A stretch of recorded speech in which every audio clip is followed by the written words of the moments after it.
At my son's graduation, my mother-in-law whispered to her sister, "He's not really family." She didn't know I heard. I didn't make a scene. I just smiled and quietly made one phone call. Within 24 hours, her whole world came crashing down. The auditorium was packed with proud families, cameras flashing as 18-year-olds in caps and gowns prepared to walk across the stage. I sat in the third row, my heart swelling with pride as I watched my son Alex adjust his graduation cap for the 100th time. 4 years of high school, countless parent-teacher conferences, late nights helping with homework, and here we were. He was headed to Stanford in the fall with a full academic scholarship. My husband David squeezed my hand. "Can you believe it? Our boy's graduating valedictorian." I smiled, but something felt off. Behind us, I could hear David's mother Vivian holding court with her sister Margaret and a few family friends. Her voice carried that familiar tone of superiority, the one that made my skin crawl after 15 years of marriage into this family. "Of course, Alex gets his intelligence from David's side," Vivian was saying. "The Hartwell men have always been brilliant. Harvard graduates for 3 generations." I bit my tongue. Alex's 4.0 GPA, his early admission to Stanford, his science fair victories. Apparently none of that had anything to do with the woman who'd spent countless hours helping him with calculus and driving him to robotics club meetings. "My name is Sarah, and I've been fighting for my place in the Hartwell family since David and I got engaged. Not because I wasn't good enough, I'm a successful pediatric nurse with my own achievements, but because I committed the unforgivable sin of not being born into their social circle. My father was a mechanic. My mother cleaned houses. To Vivian, that made me permanently unsuitable, no matter how much David loved me or how hard I worked to be the perfect daughter-in-law. When Alex was born, I thought things might change. Surely a grandchild would soften her heart? Instead, Vivian treated Alex like he was on loan to me, like I was just the incubator who'd carried David's precious heir. She constantly undermined my parenting, questioned my decisions, and made it clear she was just waiting for David to come to his senses and find someone more appropriate. The principal was introducing the valedictorian now. Alex rose from his seat among the graduating class, tall and confident in a way that reminded me so much of David at that age. I felt tears prick my eyes as he walked to the podium. That's when I heard it. Margaret leaned over to Vivian and whispered, "He really does look like David at that age, doesn't he?" Vivian's response was quiet, meant only for her sister's ears. But I have excellent hearing. A skill developed over years of listening for Alex's breathing when he had pneumonia as a child, for the subtle changes in patients' conditions during long hospital shifts. He may look like a Hartwell, but he's not really family. Not in the way that matters. Sarah's genes are still half of what he is, and nothing can change that unfortunate fact. The words hit me like a physical blow. I felt David stiffen beside me. He'd heard it too. Behind us, Margaret made some uncomfortable noise, but Vivian continued, emboldened by her sister's presence. "I just pray he doesn't inherit any of her limitations. The Hartwell name means something in this community. I won't have it tainted by mediocrity." My hands clenched in my lap. 15 years of subtle insults, passive-aggressive comments, and barely concealed disdain suddenly crystallized into this moment. My son, our son, was giving the valedictorian speech to a packed auditorium, about to attend one of the most prestigious universities in the world, and she was worried about my genes tainting the family legacy. I could feel David starting to turn around, his jaw tight with anger, but I placed a gentle hand on his arm and smiled. Not the fake smile I'd perfected for family gatherings, but a real one. Because suddenly, I wasn't hurt anymore. I was focused. Alex's speech was beautiful. He talked about perseverance, about how success comes from the support of those who believe in you, about the importance of family, both the one you're born into and the one you choose. His eyes found mine in the crowd, and he smiled that brilliant smile that had melted my heart since he was a baby. The ceremony ended with caps flying through the air and families rushing to congratulate their graduates. Vivian immediately swept Alex into her arms, already positioning herself for photos, talking loudly about her grandson, the Stanford man, and how proud the family was. I hugged Alex tight when it was my turn. "I'm so proud of you, sweetheart. Thanks, Mom, for everything. I know how hard you worked to help me get here." Over his shoulder, I caught Vivian's eye. She was smiling that thin smile she always wore when she thought she'd won something. Little did she know, this was just the beginning. That evening, after the family dinner at Vivian's house, where she monopolized conversation about Alex's achievements and barely acknowledged my presence. I excused myself to the bathroom and made a phone call.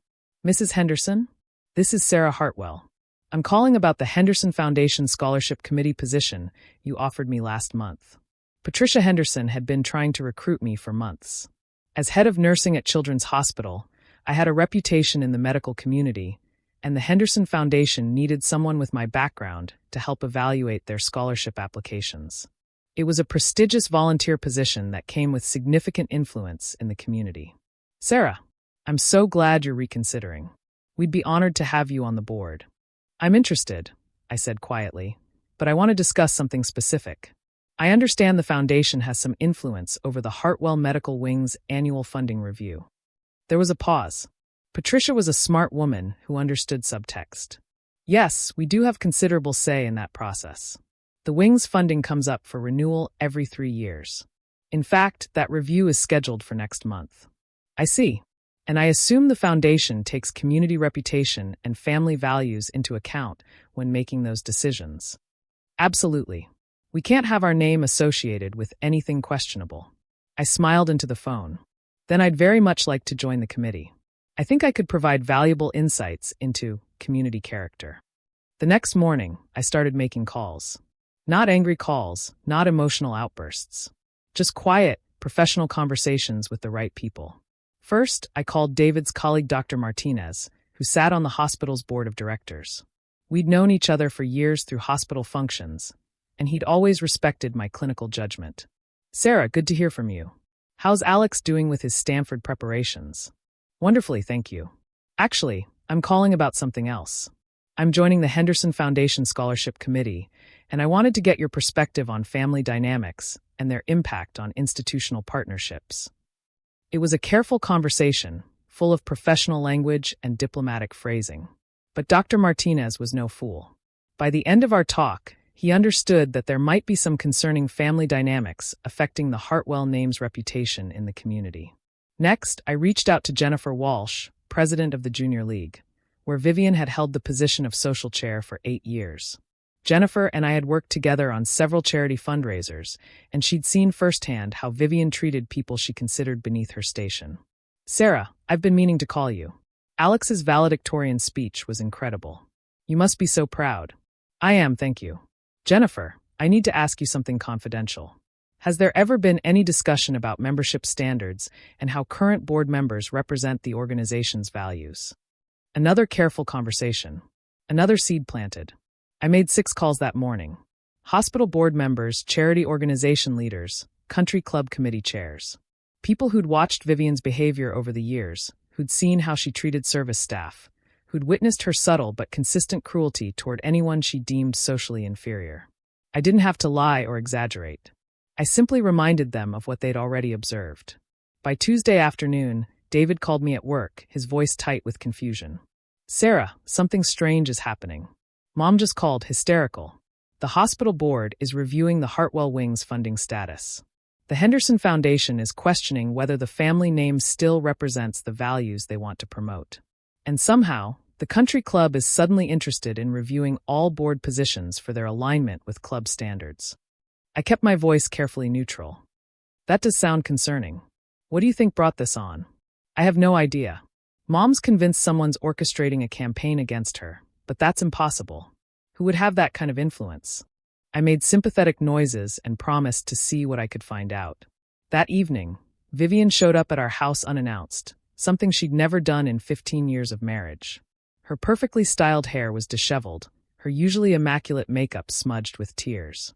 David, something terrible is happening. People are questioning my character, my standing in the community. The Henderson Foundation actually asked whether my family values align with their mission statement. Can you imagine? David looked genuinely confused and concerned. Mom, what exactly did they say? They mentioned concerns about how I treat people, about whether I'm truly inclusive and supportive of family members. It's ridiculous. I've given my life to this community, to maintaining the family reputation. I poured her a glass of water and sat across from her at our kitchen table. The same table where I'd helped Alex with homework for 12 years, where we'd shared thousands of family meals that apparently didn't make me real family in her eyes. Vivian, I said gently. Maybe this is an opportunity for reflection. Sometimes we don't realize how our words and actions affect others. She looked at me like I'd suggested she take up exotic dancing. What could you possibly mean by that? Well, for instance, at Alex's graduation, you told Margaret that he wasn't really family because of my genetics. You said you hoped he wouldn't inherit my limitations. The color drained from her face. David's water glass stopped halfway to his mouth. You heard that? Every word. I kept my voice calm, professional, along with 15 years of similar comments. And apparently, other people have been listening too. Vivian's mouth opened and closed like a fish. Sarah, that's not. I didn't mean. You meant every word. And that's okay. People are entitled to their opinions. But opinions have consequences, especially when they come from someone in a position of community leadership. David set down his glass hard enough to make it ring against the table. Mom, please tell me you didn't actually say that about Alex. About Sarah. Vivian's tears started flowing freely now. I was upset. The boy is so brilliant, and I wanted him to have every advantage, to be truly accepted. By denying half his heritage, David's voice was cold in a way I'd rarely heard. By insulting his mother at his graduation, I reached across the table and placed my hand over Vivian's trembling one. Here's what's going to happen. You're going to issue a formal apology to me in writing, acknowledging the years of disrespectful treatment. You're going to publicly recognize my contributions to this family and Alex's success. And you're going to start treating me with the respect due to your son's wife and your grandson's mother. Or, she whispered. I smiled that same calm smile I'd worn at graduation. Or the community will continue to evaluate whether your values align with their standards. Your choice. It took 3 weeks, but Vivian chose wisely. The written apology was heartfelt and specific. She acknowledged her behavior, took responsibility for her words, and committed to change.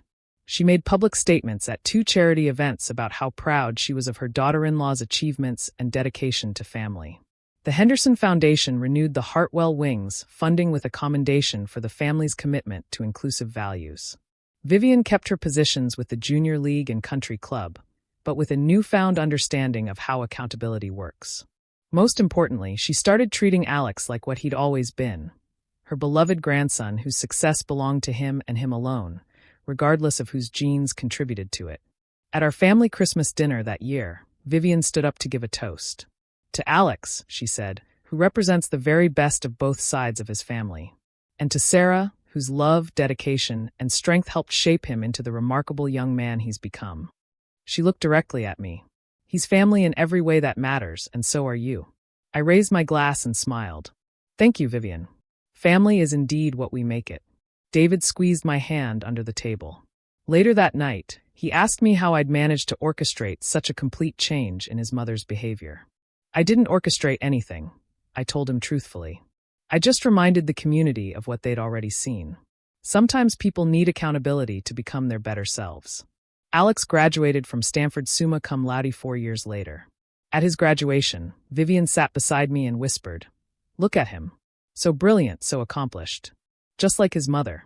I smiled and whispered back, "Just like himself." Sometimes the most powerful response to cruelty isn't anger or revenge. It's simply making sure actions have appropriate consequences.